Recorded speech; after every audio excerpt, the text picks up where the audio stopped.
ત્રણ ક્રમિક એકી સંખ્યાઓનો વર્ગોનો સરવાળો 1595 છે। આપણને ત્રણ ક્રમિક એકી સંખ્યાઓ આપેલી છે અને એ સંખ્યાઓનો વર્ગો કરતાં જે જવાબ મળે છે તો એ જવાબોનો સરવાળો કરતાં શું મળે છે તો 1595 મળે છે। તો તે ત્રણ સંખ્યા શોધો। તો તે ત્રણ સંખ્યાઓ શું કરવાની છે, આપણે શોધવાની છે। અહીં આપણને A, B, C, D ચાર વિકલ્પો આપેલા છે। આ દાખલો પણ આગળના દાખલાની જેમ વિકલ્પ પરથી કરીશું। શું કરીશું તો વિકલ્પ પરથી કરીશું।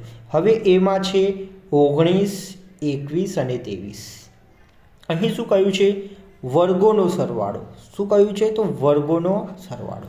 હવે આપણે શું કરીશું તો આ એ વિકલ્પમાં આપણે જોઈ શકીએ છીએ 19, તો 19નો વર્ગ શું કરીશું તો 19નો વર્ગ લઈએ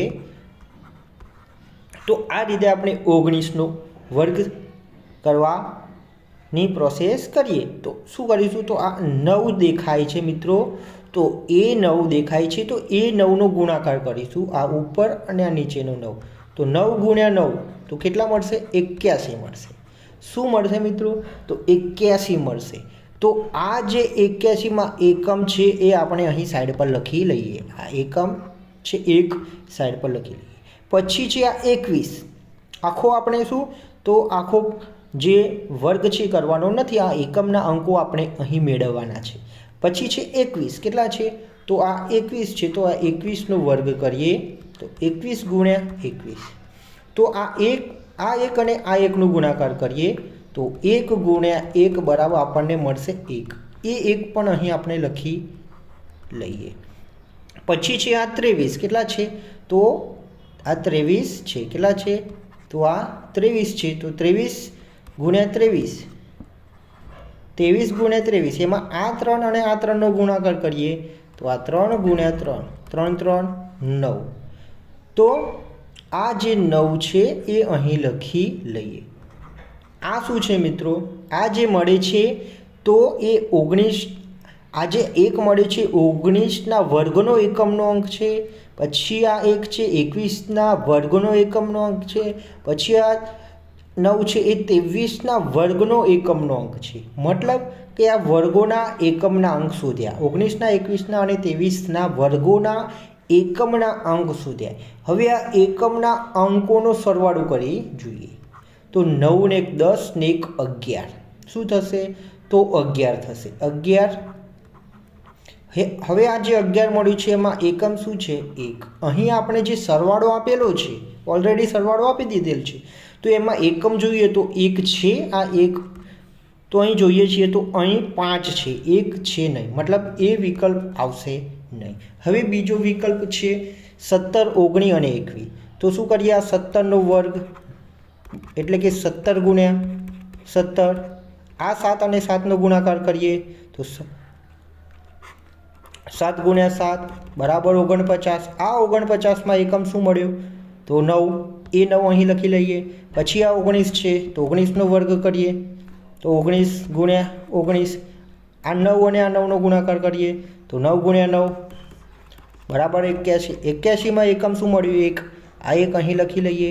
પછી આ 21 છે તો આ 21નો વર્ગ કરીએ, હવે આ 1 અને 1નો ગુણાકાર કરીએ, 1 ગુણ્યા 1, 1 1 આ 1 અહીં લખી લઈએ।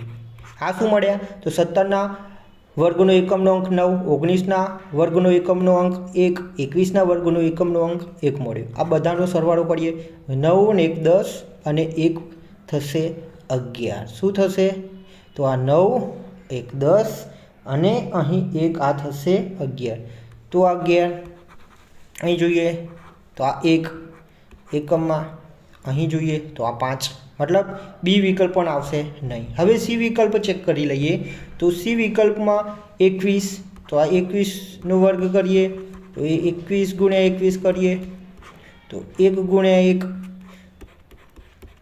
1 મળશે, 1 અહીં લખી લઈએ।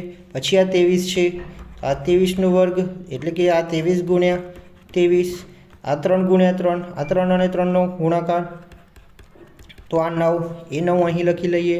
પછી આ જે 25 તો આ 25 ગુણ્યા 25, મતલબ આ 5 અને 5નો ગુણાકાર તો 25 આ 25માં એકમનો અંક શું છે 5 તો અહીં આ લખી લઈએ मतलब 21ના વર્ગનો એકમનો અંક આપણને 1 મળ્યો 23ના વર્ગનો એકમનો અંક આપણને 9 મળ્યો 25ના વર્ગનો એકમનો અંક આપણને 5 મળ્યો તો આનો સરવાળો કરીએ તો 9 ને 1 10 10 ને 5 તો 15 10 ને 5 શું થશે 15 હવે આ 5 આ જે એકમ છે એ અહીં ચેક કરીએ તો હા અહીંયા પણ 5 મળે છે અહીંયા પણ 5 છે અને અહીંયા પણ 5 મળે છે મતલબ આપણો જવાબ આ સી હોઈ શકે છે આ સી છે એ હોઈ શકે છે હવે ડી જોઈ લઈએ ચેક કરી લઈએ તો 23નો વર્ગ કરીએ તો 23ના તો આ 23 ગુણ્યા 23 આ 3 3 તો 9 આ 9 અહીંયા લખી લઈએ 25નો વર્ગ કરીએ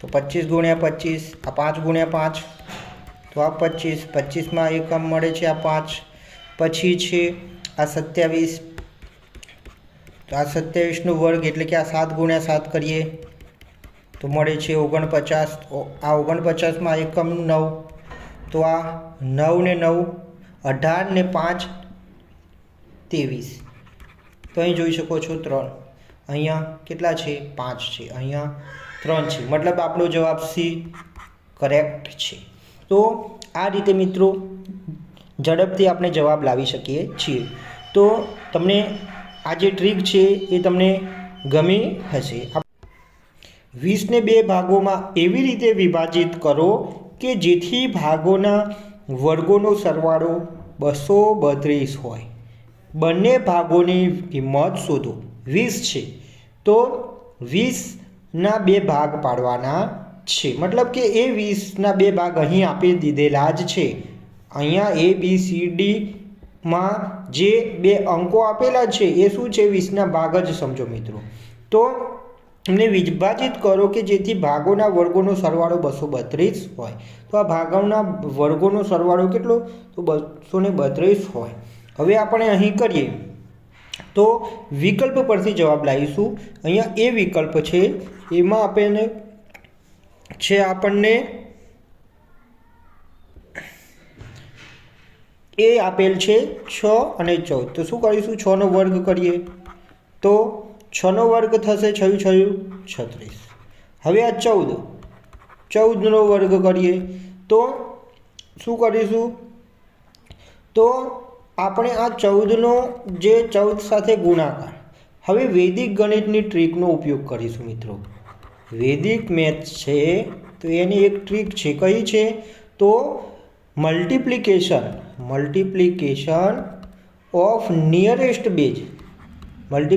ઓફ નિયરેસ્ટ બેઝ 10 એટલે કે 10ને બેઝ તરીકે લઈ તેના ગુણાકારની ટ્રીક છે હવે અહીંયા છે કેટલા 14 અહીંયા બેઝ છે 10 એટલે કે 10 વત્તા 4 કરીએ તો 14 થશે મતલબ 10 કરતાં કેટલા વધારે છે તો 4 અહીંયા 14 છે તો 10 કરતાં કેટલા વધારે છે તો 4 આ બંનેનો ગુણાકાર એટલે કે 4 4 કેટલા થશે તો 16 થશે કેટલા થશે 16 હવે આ 14માં 4 ઉમેરી દો તો 14 ને 4 18 થશે કેટલા થશે મિત્રો 18 થશે હવે શું કરીશું મિત્રો તો અહીં આ જે 16માં આ એક દશક છે એ અહીંયા એડ કરીશું એટલે કે આ 18 છે વત્તા 1 કરીશું એટલે શું મળશે 19 મળશે અને આ 6 છે એ અહીં લખી લઈશું 196 મતલબ 14નો વર્ગ આપણને શું મળશે 196 મળશે હવે શું કરીએ તો આ 6નો વર્ગ છે એટલે કે 36 અને 196નો સરવાળો અહીંયા કીધેલું જ છે કે ભાગોના વર્ગોનો સરવાળો એટલે આપણે શું કરીએ તો આ 6ના વર્ગ અને 14ના વર્ગનો સરવાળો કરીને ચેક કરી લઈએ 232 આવે છે તો જો 232 આવે તો એ વિકલ્પ આપણો સાચો થશે તો આ 196 વત્તા આ 36 6 બારનો બગડો વધી 1 9 ને 1 10 10 ને 3 13નો તગડો વધી 1 ને 1 2 જોઈ શકીએ છીએ આપણે 232 આવે છે મતલબ આપણો આજે એ આન્સર છે એ સાચો છે અહીં તમને મિત્રો વૈદિક ગણિતની જે મલ્ટિપ્લિકેશન ઓફ નિયરેસ્ટ બેઝ 10 એટલે કે 10ના નજીકની જે સંખ્યા હોય છે તો એ સંખ્યાઓનો ગુણાકાર કેવી રીતે કરવાનો હોય તો એની પણ ટ્રીક અહીં તમને શીખવા મળી ગઈ. જો મિત્રો તમે યાના એકેડમી યુટ્યુબ ચેનલ સબસ્ક્રાઈબ ન કરી હોય તો સબસ્ક્રાઈબ કરી લેશું. હવે આગળનો દાખલો જોઈએ. બે પ્રાકૃતિક સંખ્યાઓ કઈ છે જેના વર્ગોનો સરવાળો 52 થાય? તો બે પ્રાકૃતિક સંખ્યાઓ શોધવાની છે. અહીં વિકલ્પો આપેલા છે ABCD. એમાંથી બે પ્રાકૃતિક સંખ્યાઓ છે તો એ બે પ્રાકૃતિક સંખ્યાઓ કઈ છે કે જેનો વર્ગ કરીએ અને જે વર્ગ કરતાં જે જવાબો મળે એ બે જવાબોનો સરવાળો કરવામાં આવે તો એ 52 થાય.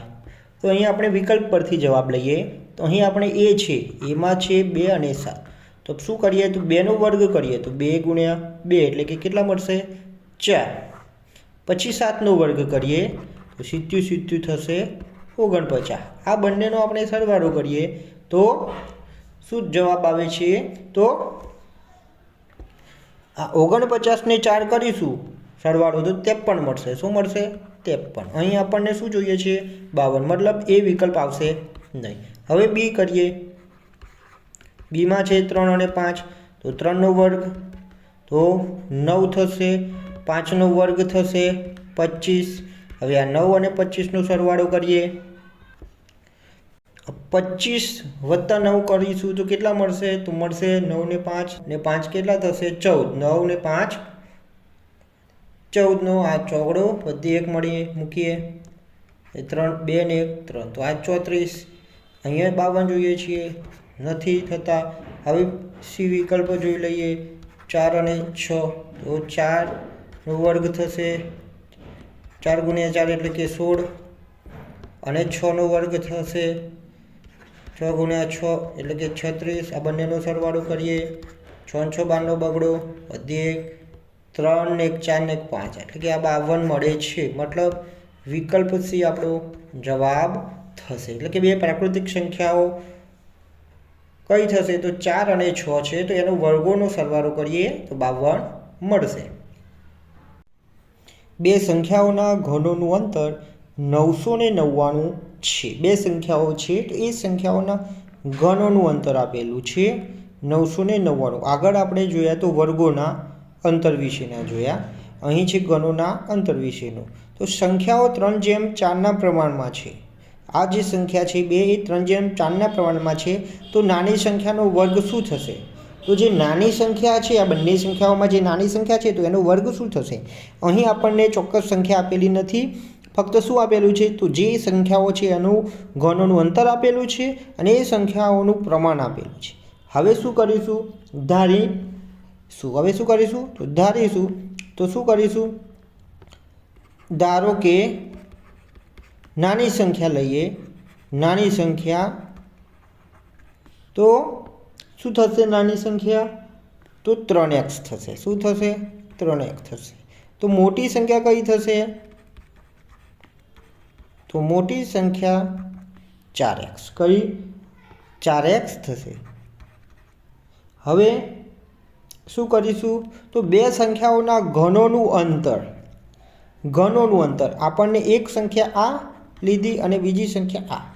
હવે આ બે સંખ્યાઓના ઘનોનું અંતર કહ્યું છે તો આમાંથી જે મોટી સંખ્યા છે એ લખી લઈએ તો આ 4x. હવે આ સંખ્યાઓના ઘનોનું અંતર કીધું છે મતલબ આપણે અહીંયા કરીએ 4xનો ઘન અને અંતરની વાત કરી છે તો અંતર માટે આપણે શું નિશાની લઈશું બાદબાકી. પછી છે 3x એનો ઘન. તો બે સંખ્યાઓ એક તો 4x અને 3x એ સંખ્યાઓના ઘન તો આ ઘન લીધા એનું અંતર તો અંતર મતલબ આ બાદબાકીનું નિશાન 999 કેટલા આ 999. તો આ રીતે આપણે સમીકરણ બનાવી લીધું. તો આ બે સંખ્યાઓ છે એટલે કે 4x અને 3x એના ઘનોનું અંતર એનું ઘન આ બે ઘન અને અંતર એટલે કે આ બાદબાકી અને અંતર આપી દીધેલ છે એટલે કે બરાબર 999. તો નાની સંખ્યાનો વર્ગ શું થશે? તો નાની જે સંખ્યા છે તો એનો વર્ગ આપણે શોધવાનો છે. હવે આ 4, તો 4નો ઘન કેટલો થશે? તો 4 4 16, 16 4 64 x ઘન. પછી આ 3નો ઘન 3 3 9 9 3 27 x ઘન બરાબર આ 999. હવે શું કરીશું? તો આ 64માંથી 27 બાદ કરીશું. શામાંથી? તો આ 64માંથી આપણે 27 બાદ કરીએ. આ 64 ને 27 બાદ કરતા તો આ 14, તો આ 7, આ 5, તો 5માંથી 2 જાય તો 3, તો કેટલા મળશે? તો 37 બરાબર આ 37 x ઘન બરાબર આ 999. હવે શું કરીશું? તો આ x ઘન લઈશું. આ 37 છેદમાં આ 999. હવે આ 999 ને 37 વડે ભાગીશું. શું કરીશું? તો 999 ને 37 વડે ભાગીશું. તો 37 1 37 અને 37 2 થશે 74. 37 2 થશે અહીંયા 74. 9માંથી 4 જશે તો 5 અને 9માંથી 7 જશે તો મળશે આપણને અહીં 2. તો અહીંયા શું? 25.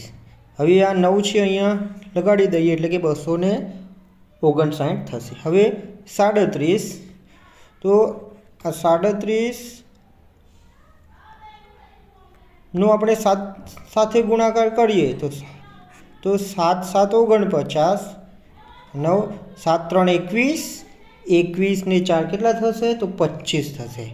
એટલે કે આ 259 મળે છે. 37નો 7 સાથે ગુણાકાર કરતાં 259 આપણને અહીં મળે છે. મતલબ શું મળશે? અહીંયા x ઘન બરાબર 27. હવે આ ઘન છે એટલે કે x ઘન છે આપણને 27 મળે. તો x બરાબર શું મળશે? તો મિત્રો તો x બરાબર આપણને મળશે 3. શું મળશે? તો x બરાબર આપણને અહીં મળશે 3 મળશે. હવે x બરાબર આપણને અહીં 3 મળે છે. અહીં શું માંગ્યું છે? તો નાની સંખ્યાનો વર્ગ. નાની સંખ્યા કઈ છે? તો આ છે 3x. તો 3xમાં આપણે xની કિંમત મૂકી દઈએ. આ 3ના 3 અને xની કિંમત શું મળી છે? તો આ 3 મળ્યા છે તે મૂકી દઈએ તો 3 3 થશે 9. આપણને જવાબ શું મળે છે? તો આ 9 મળે છે. હવે આ જે 9 છે શું છે? તો 9 મળે છે. એ 9નો શું કીધો છે? તો વર્ગ કીધો છે. શું કીધો છે? તો વર્ગ કીધો છે. તો 9નો વર્ગ મળે છે 81. શું મળે છે? તો 81 મળે છે. મતલબ અહીં શું કર્યું આપણે? અહીં આ સ્ટેપમાં શું આવ્યું? તો x મળ્યો. એ xને શામાં લીધા? xની જે કિંમત હતી એ નાની સંખ્યા હતી તેમાં xની કિંમત મૂકી દીધી. xની કિંમત મળતા શું મળી? તો એ સંખ્યા મળી. શું મળી? એ જે સંખ્યા હતી એ સંખ્યા મળી. અને એ સંખ્યાનો આપણે અહીં શું માંગ્યું હતું? તો વર્ગ માંગ્યો હતો. મતલબ આ 9 છે તો 9નો વર્ગ મળશે આપણને 81. તો આ 81 અહીં આપણને જવાબ મળે છે.